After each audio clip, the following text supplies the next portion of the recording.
those of you guys who are wondering, my friend is actually controlling the robot in VR from back there. I'm on stage.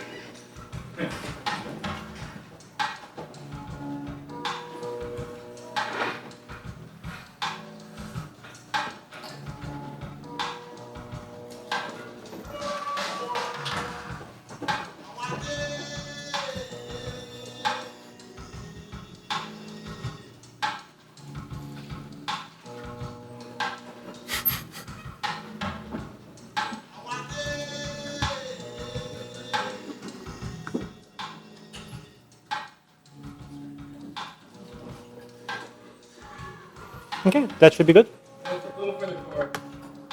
Go a bit forward. There you go. Perfect. Thanks. Sure, so how do I start this thing?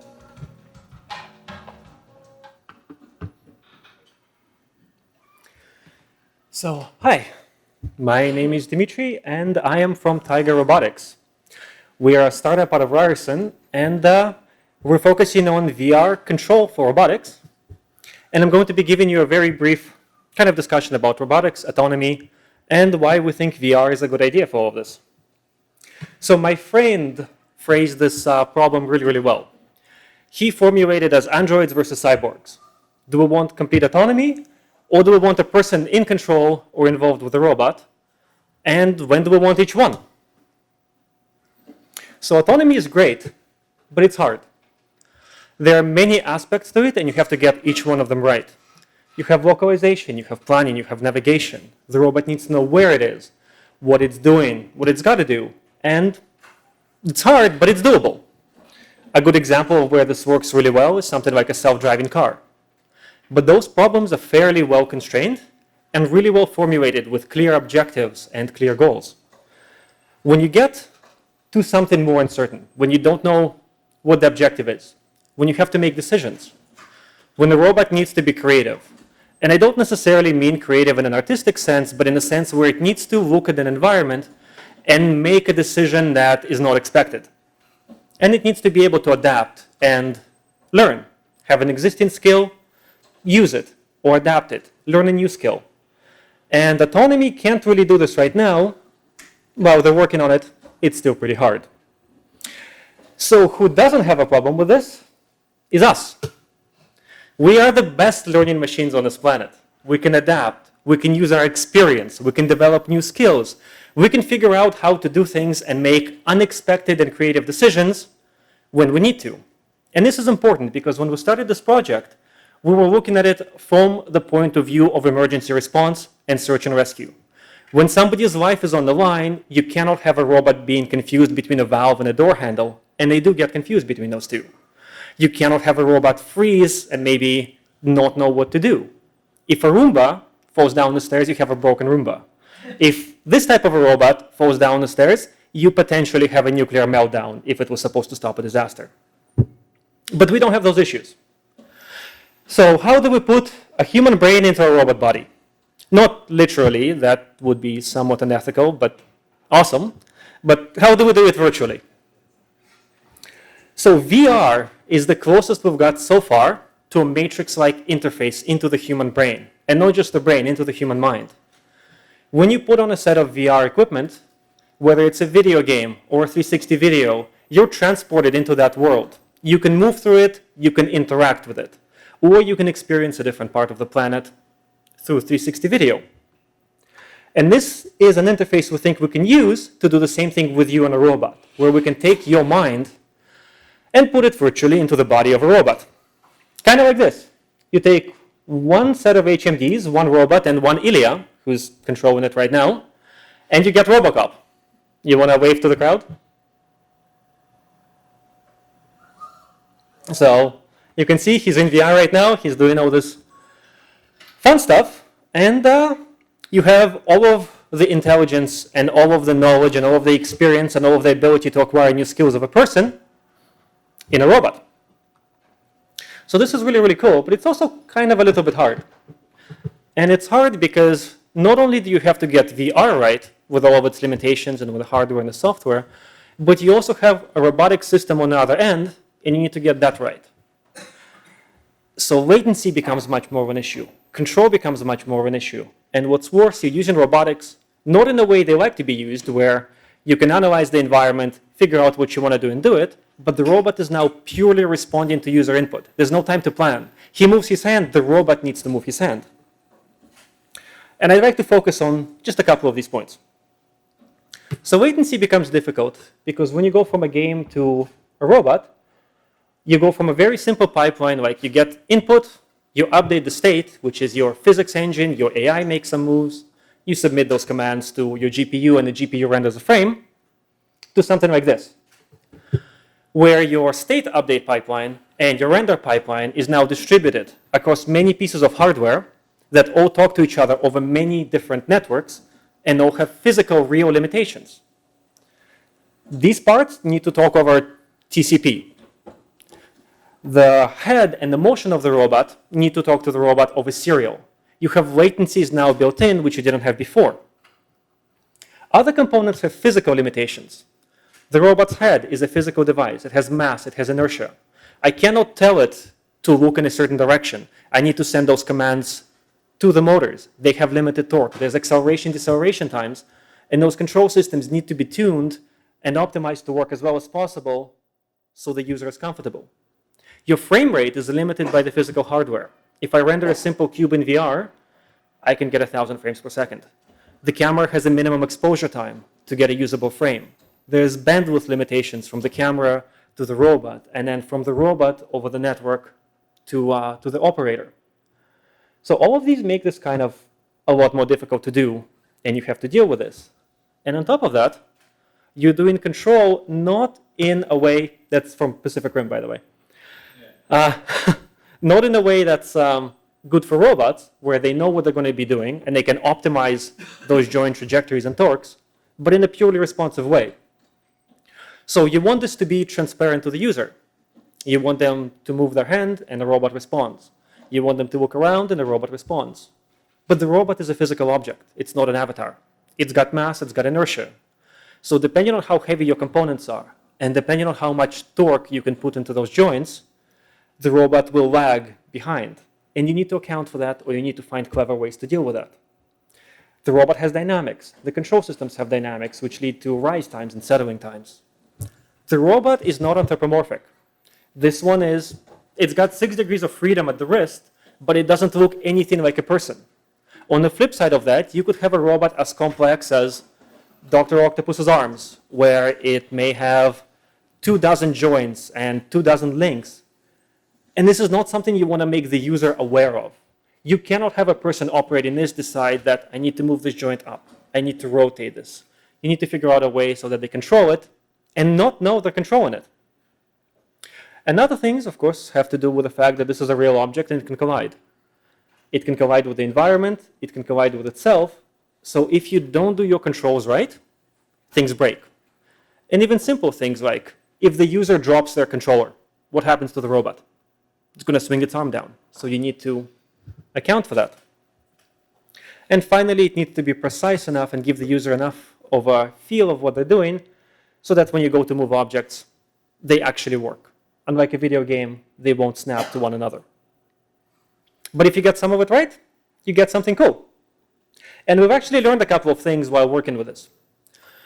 The first big thing that surprised us a lot is that when people use a robotic system, they don't expect the same sense of presence than they do when they just use a video game or VR experience.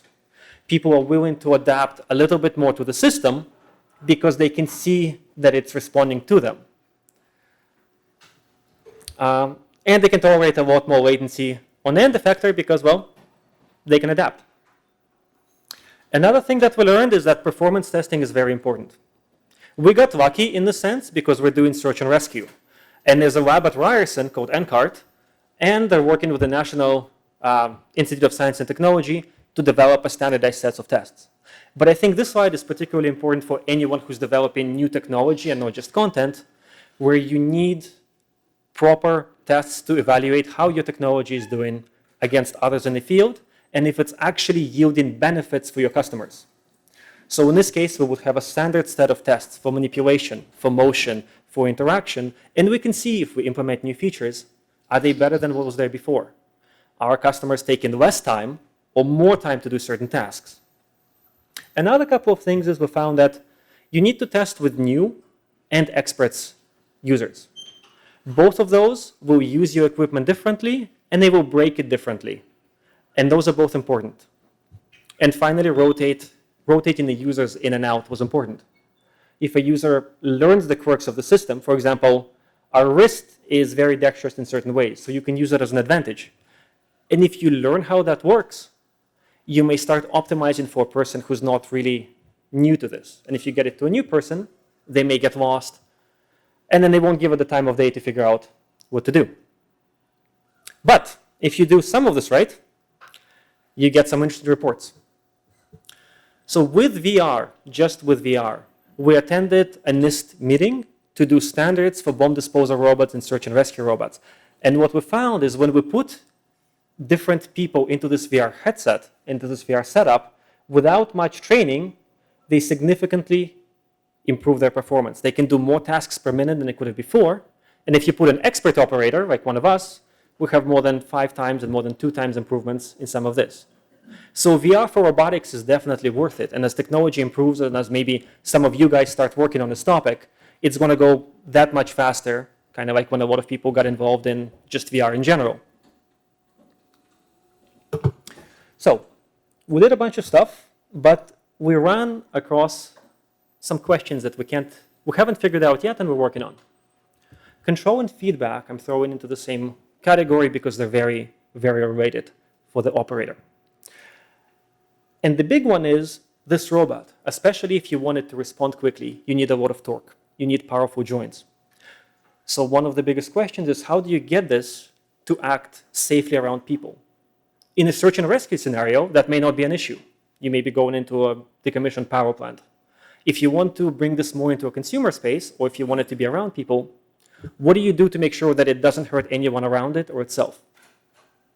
Another more theoretical question is how do you manipulate mechanisms? As you use something like a door is not free to move. I can't move it in every direction. It's constrained. How do you communicate that information to the user so that the robot doesn't try to apply torque into an object, but works with its environment? How do you get feedback to the user? Is vision alone? For example, my friend, if he moves his arm very quickly, the robot's arm responds somewhat slowly. It desynchronizes from him. How do you communicate that to the operator so they slow down? Rendering an arm in VR or something else? Is visual feedback alone enough, or do we want haptics? How much haptics? And what else does the pilot need? So that's the control side of this. We still are looking into effective ways of measuring latency. It's easy to measure it if you flash a light in front of the camera and record how much time it takes to get to the head-mounted display, but is that really the biggest thing that's affecting it? If you start looking at VR technology and how they're doing time warp, is that really the latency you want to be measuring? What about manipulation? We find that most users can tolerate a lot more with that. Finally, performance. We need to set a clear set of standards and a clear set of performance metrics so that not just us, but everyone else who gets into the robotics and the VR field can benefit and learn from it. They can develop technology, they can post how well they're doing, they can see how others are doing, so they have some sort of standard to go on. And finally, input. There's a lot of modes of input which we're not using, but which could benefit it. Something like the Mayo, or maybe voice input, could improve the system even more. So that's kind of it for that. Thank you very much. And we're going to wave our hands.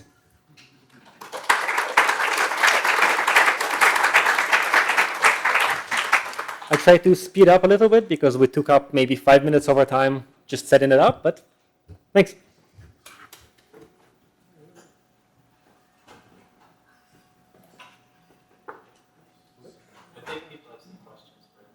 Do we have time for questions? You have 5 minutes. Okay, 5 minutes, perfect. I shouldn't have rushed. Questions, go ahead. Do you have any images on how the VR setup is done? What kind of activities are training do you do? What's connected to what? See the robot. So the cameras are connected by USB to the computer. We're basically getting the frame grab from the camera, dumping images as fast as we can into a compressor. We're sending compressed images over, and then that's being decompressed correct it for all sorts of distortion, and then show the Okay, but then, like, what affordances do I have in controlling this robot? Like, what do the controllers do? How do you manipulate them? So the controllers track the position and orientation of the wrist, and the kinematics model of the arm take care of the joints not getting in the way. So right now we're not doing any kind of skeletal and body structure tracking, and that's primarily because we don't know what the robot is going to look like, so we can't do like a human one-to-one. So we're measuring wrist, position and orientation, and this wrist matches it, and the rest just follows. Okay, another question, why not a 360 camera? Two kind of big reasons. Processing time for all of it, and two, I haven't had much experience with 360 cameras, but theoretically for papers they have limitations once you go off axis. So if the camera is set up with a ring this way, if you're suddenly doing manipulations here, you can start getting into issues with that. Also, when we're developing this, 2 cameras is significantly less expensive than a big ring. But for different applications, that would very well be an option. Yes, go ahead. I have a question about scale. Sure. I'm thinking, for instance, about surgical applications. What other challenges do you run into, for instance, if you're going to make the robot much, much smaller and sort of put the immersive experience down there? So this arm is close to a human arm, but it's not the same. But if you do your kinematics and you control properly, you shouldn't have issues with scaling. You should be able to adjust for how big the robot is and for how big your operator is, and still be able to do that. So from a theoretical standpoint, like for this one, we can adjust whether it needs a lot or a little for user input. And I don't see that not scaling well to really small and really big applications. Great. So long as you handle your kinematics properly. Is correct. So you mentioned time a moment ago. So I was wondering if you are doing any kind of technique to mitigate latency. We're not doing it yet. We're still kind of early in just got the prototype working just out in time to show stuff. There are ways to mitigate latency, and there's actually a complete paper that's really cool about mitigating and measuring latency on see-through head-mounted displays, which also would apply to non-see-through head-mounted displays. So we are looking into mitigate latency in various clever ways. Because as I said, you run into hardware, your camera may need 10 milliseconds in dark light to capture an image. And you have a settlement time of maybe 10 milliseconds for your head tracker.